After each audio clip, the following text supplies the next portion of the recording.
Good morning everyone, आप सबका फिर से मेरा चैनल साइंटिफिक क्लास में स्वागत है। आज आप लोग के बीच में एक नया वीडियो लेके आए जो एग्जाम पॉइंट व्यू से बहुत इंपॉर्टेंट होने वाली है। आज आप लोग के बीच में गॉस थ्योरम को टॉपिक लेके आने वाला जो 3 नंबर और 5 नंबर का एग्जाम में पूछे जाते हैं, चाहे जेक बोर्ड हो या सीबीएसई बोर्ड हो। गॉस थ्योरम को बहुत ही आसान भाषा में और बहुत ही सिंपल लैंग्वेज में समझाने का प्रयास किया। अगर वीडियो अच्छा लगेगा तो वीडियो को लाइक कर देना, चैनल को सब्सक्राइब करना ताकि और भी नया वीडियो आप लोग के बीच में ला सके। चलिए गॉस थ्योरम को शुरू करते हैं। गॉस थ्योरम क्या कहता है दोस्तों, एक बार ध्यान दें। यहाँ पे phi equal to 1/ε0 times charge enclose. ध्यान दें दोस्तों, ये इसका फॉर्मूला दिया हुआ है। इस फॉर्मूले से हम गॉस थ्योरम का स्टेटमेंट को लिखेंगे। फाई को क्या बोलते हैं, फ्लक्स, और ई लिखा हुआ था इलेक्ट्रिक फ्लक्स। तो यहां ध्यान दें दोस्तों, इसको बोलते हैं total electric flux through a close surface. Total electric flux through a close surface. यहाँ पे ध्यान दें, इसको क्या बोलते हैं, इज इक्वल टू। इसको क्या बोलेंगे, इज इक्वल टू। इसको क्या बोलेंगे, 1/ε0 टाइम्स, और क्यू को बोलते हैं total charge enclose by that surface. ध्यान दें, इसका स्टेटमेंट क्या होगा, total electric flux through a close surface. इसको क्या बोलेंगे, total electric flux through a close surface. इसको क्या बोलेंगे, इज इक्वल टू। इसको क्या बोलेंगे, 1/ε0 टाइम्स, इसको बोलेंगे टोटल चार्ज, यहाँ पे इंक्लोज लिखा हुआ है, इंक्लोज बाय दैट सरफेस। ये इसका स्टेटमेंट है गॉस थ्योरम का।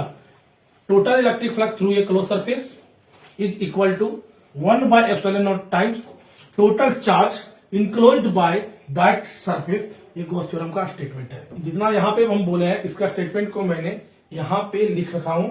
अकॉर्डिंग टू गॉसेस लॉ, देखो यहाँ पे, according to Gauss's law the total electric flux through a close surface is equal to 1/ε0 times the total charge enclose by that surface.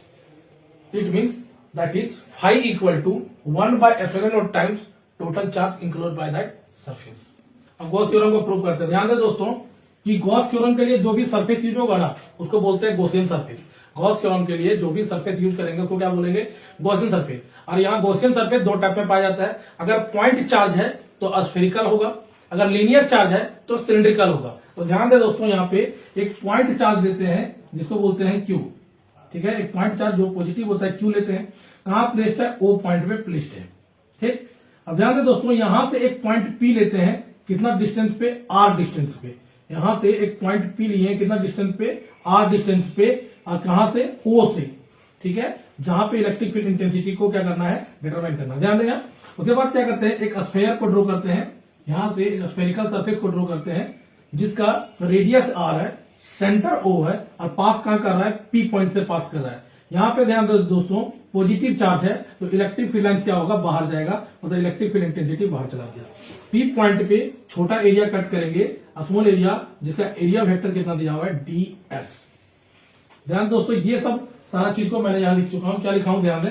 एक electric charge है, एक point electric charge है Q, जो point O में placed है। Consider ये point electric charge Q is placed at point O। Consider ये point electric charge Q placed at point O। P is a point at distance R। P is a point at distance R, कहां से, from O से। वायर electric field intensity कितना दिया हुआ है, E। उसके बाद draw a spherical surface through point P, centre O, radius R। ठीक है, उसके बाद take small area ds at point P। ठीक है, और E क्या है, इलेक्ट्रिक फील्ड इंटेंसिटी है, कौन सा पॉइंट पे है, P पॉइंट पे है। P पॉइंट पे है, कहां से है, किसके कारण है, Q चार्ज के कारण है। ये सारा चीज को मैंने यहां लिख चुका हूं। कंसीडर ये point electric charge Q is placed at point O। P is a point at distance R from O at which electric field intensity E. Draw a spherical surface through point P, center O, radius R. Take a small area ds at point P, और E क्या है, electric field intensity at point P due to Q charge. अब आता है यहाँ पे, ध्यान दो दोस्तों, जब भी वी नो दैट, हम लोग जानते हैं क्या, इलेक्ट्रिक फ्लक्स बराबर हम लोग पढ़ चुके हैं E डॉट ds। ठीक है, electric flux equal to E dot ds। तो फाई इक्वल टू, जब भी डॉट हटाते हैं दोस्तों तो क्या आएगा, कॉस थीटा। ध्यान दें, जब भी डॉट हटाएंगे तो क्या आएगा, कॉस थीटा। E और ds का डायरेक्शन सेम होने के कारण थीटा का वैल्यू 0 डिग्री लेंगे, तो फाई E बराबर E डॉट ds, और कॉस यहां होगा 0 डिग्री।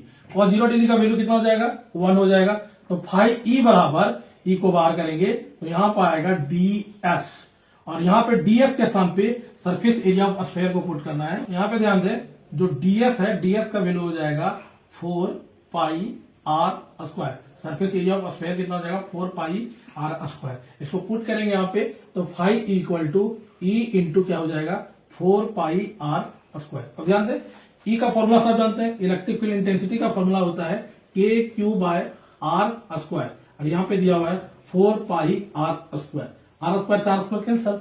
अब के का वैल्यू सबको पता है 1/4 पाई क्या होता है एप्सिलॉन नॉट होता है, तो के का वैल्यू बैठा दिए 1/4 पाई एप्सिलॉन नॉट और यहाँ पे क्यू है और यहाँ पे दिया 4 पाई से 4 पाई कैंसल तो फाई ई इक्वल टू क्या निकल के आएगा क्यू बाई एप्सिलॉन नॉट। ये होता है गॉस थ्योरम।